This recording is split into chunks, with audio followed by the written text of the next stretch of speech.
Hey everybody, it's Dr. Funk with Rehab to Perform. I'm here with another one of your frequently asked questions. This week's question: what kind of decision making goes into helping an athlete return to sport? I will typically think of three different buckets, but this is a very, very complex answer and one that we are still continually refining our processes on. These three buckets would be a physical testing bucket, it would be psychological testing, and then it would be some kind of performance-oriented metric that would compare them to their peers. So let's start with the physical testing side of things, or objective testing.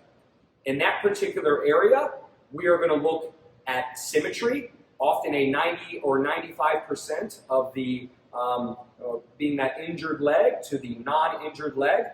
That would be a step in that bucket.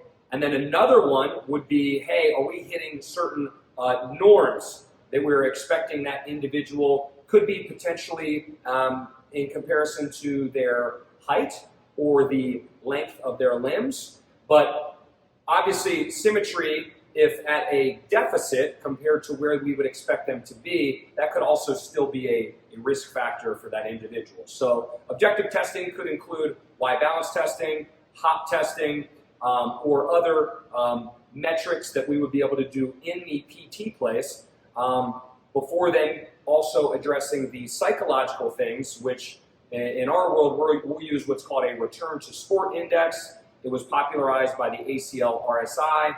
This looks specifically at questions that go through the psychological readiness or perceived readiness of the athlete that we're working with. So by having them answer certain questions, we'll get a better idea on a 0 to 100 scale about whether or not they psychologically are in the right place to return to sport and aren't potentially fear-avoided or fearful of re-injury. And then that third bucket being these performance metrics.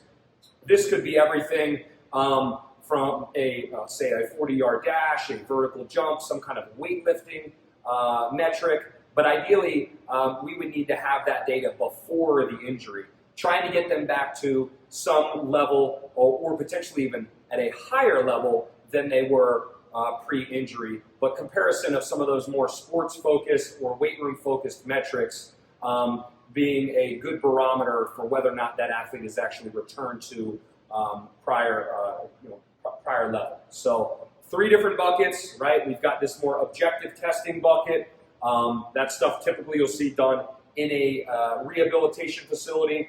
You have the psychological side of things. We'll base a lot of that off the ACL-RSI and kind of use that with regards to other areas of the body, not just people with knee injuries. And then that third bucket being a comparison of where that athlete was pre-injury to where they are now, to ensure that they have actually returned to a level in which they are used to, so that they can go back and play that sport with more confidence. But we feel that if we hit each of those three different buckets, we're putting that athlete in as good of a situation to be successful as possible.